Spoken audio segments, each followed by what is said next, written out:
So the first teak that we're covering is demonstrate that Earth rotates on its axis once approximately every 24 hours, causing day-night cycle and apparent movement of the sun. The verb of the teak is to demonstrate or to be able to show, which is why the exploration is like the super important part. Perfect. So we'll start with like the basic STEM scopes. So here you go. Have a ball and a flashlight. And you're gonna face the X at you and stab the ball with your pencil. Like this, teacher? Just like that. Perfect. And it doesn't have to go in all the way, it just has to be able to hold. Oh. So now you have like a ball on a, yes, just like that. Oh. So everybody just pass it around and spin it for a minute because that's what you're gonna wanna do. All right, so we have this ball and that's gonna actually represent the Earth for us. And this X is gonna represent Texas. And you have your flashlight, which you're gonna turn on, but before you turn it on, you're gonna wait for the magic word. When you turn your flashlight on, you're gonna make sure you're not shining it in anyone's eyes. So we'll have one friend hold the ball in the middle of your group, and everybody else kind of leave a space so that when the light shines, it's not gonna shine in anybody's eyes. Okay, well, So if you'll hold that ball, and then I'm gonna hold the sun, and what we're gonna do is you're gonna slowly rotate the ball. What is rotate? Okay, rotate is a very good question. Rotate is what you do when you are spinning around and making yourself dizzy. Okay, so do I rotate? No, you're not gonna rotate you, you're gonna rotate the ball. So Oh, obviously, oh, wow. alright, so when I say the magic word, we're gonna put the ball in the middle, and you're gonna rotate the ball while one person holds the flashlight solid on it. So now, cheesecake, that's the magic word, so turn the pencil. Turn the pencil. And as you turn the pencil, watch what happens to the X and the light. Do I keep turning? You can turn the pencil a few times so that everybody has a chance to see what's going on. Okay. So does anyone notice anything about the light from the flashlight and the X on the ball? I noticed that the light from the flashlight only shines on the part of the ball that's facing the flashlight. Good. And so the question I have for you then is, what do you think that we're modeling right here? If I said Thank you Okay, for that example. so this is the word wall that I've come up with in order to illustrate this whole concept.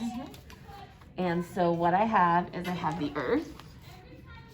I've labeled it east, west, and a person at each position.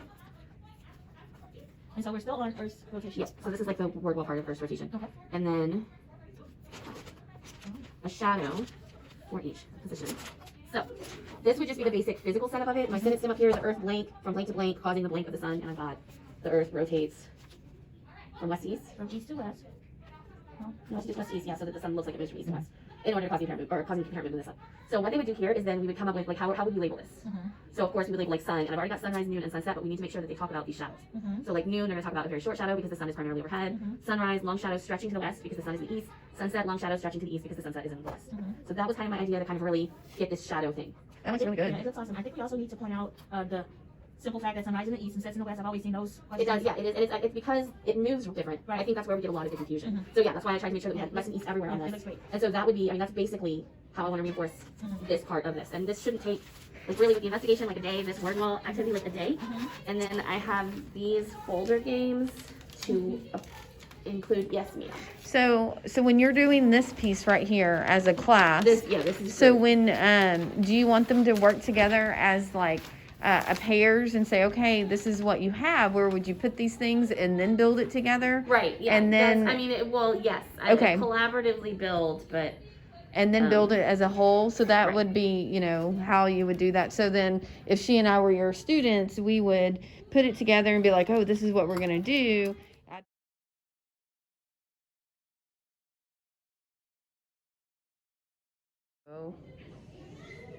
Okay, so this question is from the Earth's rotation, so that would be the first teak we went over.